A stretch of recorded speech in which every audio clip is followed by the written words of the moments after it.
यही शिक्षा है जो हमें अन्य प्राणियों से श्रेष्ठ बनाता है।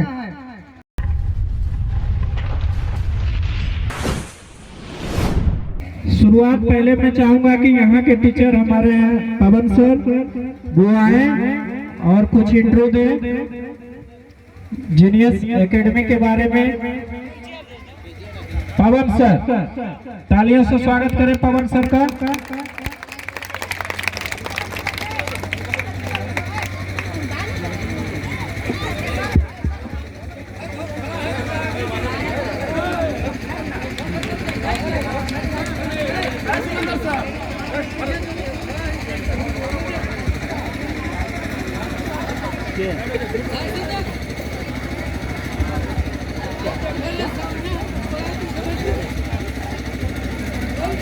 आदरणीय ग्रामवासियों एवं यहाँ पर उपस्थित विशिष्ट अतिथिगण, आप लोग शिक्षा के लिए इस कोचिंग संस्था के प्रोग्राम में आप लोगों ने अपना बहुमूल्य कीमती समय इनके लिए दिए और यहाँ पर उपस्थित हुए। इसके लिए आप सबों को तहे दिल से धन्यवाद। और आप लोगों से गुजारिश करता हूँ कि आप लोगों इसी तरह से जहाँ भी शिक्षा के कार्यक्रम हो उसमें अपने उत्साह को दिखाएं। अब हम लोग अपने कोचिंग के बारे में इंट्रोडक्शन दे देते हैं कि शिक्षा मनुष्य के लिए सबसे जरूरी चीजें होता है और यही शिक्षा है जो हमें अन्य प्राणियों से श्रेष्ठ बनाता है। इसलिए शिक्षा पर जोर देना हम लोगों का सबसे मौलिक काम होना चाहिए। और यहाँ पर इसी शिक्षा पर जोर देने के लिए हमारे माननीय विधायक साहब यहाँ पर उपस्थित हुए और अपने बहुमूल्य समय को यहाँ पर दान दिए।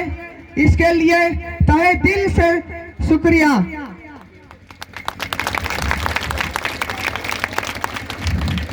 आदरणीय ग्रामवासियों, शिक्षा का कोई लिमिट नहीं होता है। इसमें हर समय अपने रूप और स्वरूप बदलते रहता है और सरकारी स्कूल की शिक्षा के साथ साथ प्राइवेट स्कूल का भी इम्पोर्टेंस हमेशा रहता है, क्योंकि इसीलिए हमारे महापुरुष जवाहरलाल नेहरू साहब ने मिश्रित अर्थव्यवस्था के कंसेप्ट को लाया, ना कि टोटल समाजवाद।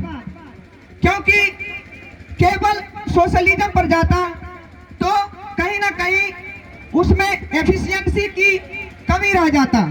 इसके लिए उन्होंने प्राइवेट सेक्टर को भी बराबर से मौका दिया ताकि अपनी प्रतिभा को और अपनी टैलेंट को समाज के सामने पेश करके अनेकों बुलंदियों को छू सके और इसी के द्वारा संपूर्ण लिबर्टी यानी स्वतंत्रता का एक स्वभाव झलकता है। हम लोगों को कोचिंग शुरू करने के बहुत सारे उद्देश्य हैं और उनमें से दो उद्देश्य प्रमुख हैं, जिनमें से पहला है कि उन्नत शिक्षा देना और वैसी शिक्षा जो आने वाले भविष्य में हमारे स्टूडेंट यदि तैयार हो तो जमाने के साथ कदम से कदम मिलाकर चल सके। और दूसरी ओर जो हमारे युवा हैं, हमारे आसपास किसी कारणवश यदि उसमें टैलेंट है पढ़ाने का और वो किसी कारणवश अनएम्प्लॉयड है तो हम उसको एक सम्मान पूर्वक स्थान देकर ताकि उनके बेसिक रिक्वायरमेंट की पूर्ति हो और एक सांगठनिक रूप से हम लोग एक समाज सेवा को देते हुए भी आगे बढ़े ताकि वो शिक्षा से हमेशा जुड़े रहे। उसको ये हताशा कभी ना हो कि हमारा पढ़ाई बर्बाद गया। और एक टीचर होना समाज में सबसे बड़ी प्रतिष्ठा की बात होता है।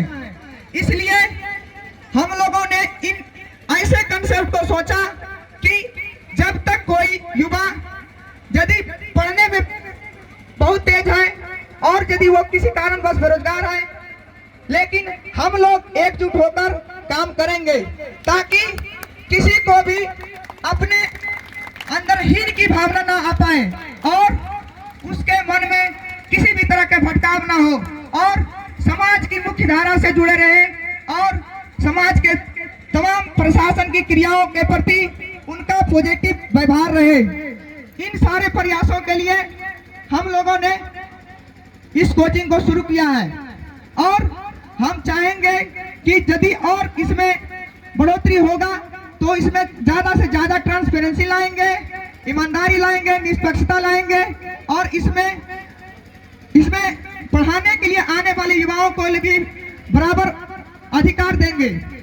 तो ये तो समाज डिसाइड करेगा कि कितना हमें स्वतंत्रता दिया जाता है और किस तरह से हमें परखा जाता है और हम हर हमेशा जवाबदेह रहेंगे कि जो हम पढ़ाते हैं आप डायरेक्ट सभी गार्जियन को ये छूट देंगे कि आप डायरेक्ट कोचिंग से बात कर सकें, कोचिंग के प्रति अपने क्रिटिकल एनालिसिस दे सकें ताकि हम सतत दर सदर अपने आप को सुधारते चले जाएं।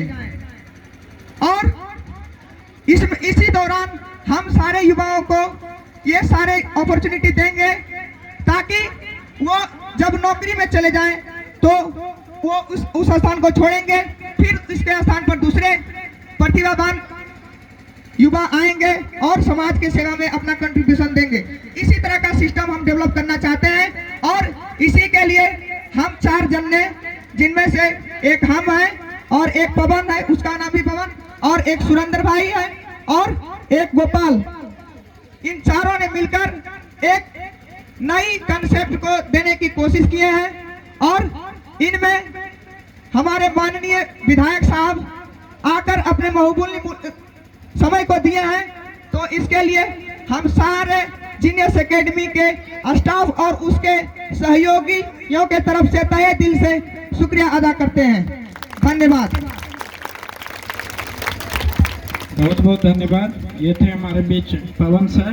कार्यक्रम में थोड़ा सा बदलाव चाहूँगा, बच्चे तैयार नहीं थे, इसलिए पवन सर से मैं भी जानना चाहा कि जीनियस एकेडमी का क्या मोटो है, इसलिए उनको आमंत्रित किया था।